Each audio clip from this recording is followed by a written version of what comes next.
దానాల్లో అత్యంత శ్రేష్టమైన దానం ఏంటి? అసలు అన్నదానం ఎందుకు చేస్తారు అనే అంశంపై ఈరోజు మనం ఈ వీడియోలో తెలుసుకుందాం.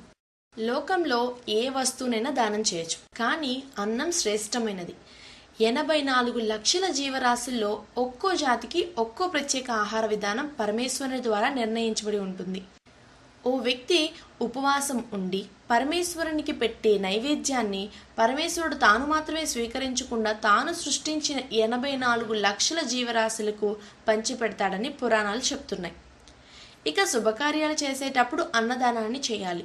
అన్నం లేకుండా ఏ జీవరాశి బతకలేదు. అందుకే ఆకలి బాధతో ఉన్నవారికి అన్నదానం చేయటం ద్వారా శుభ ఫలితాలు లభిస్తాయి. ఇక అన్నదానానికి మించింది లేదంటారు పెద్దలు.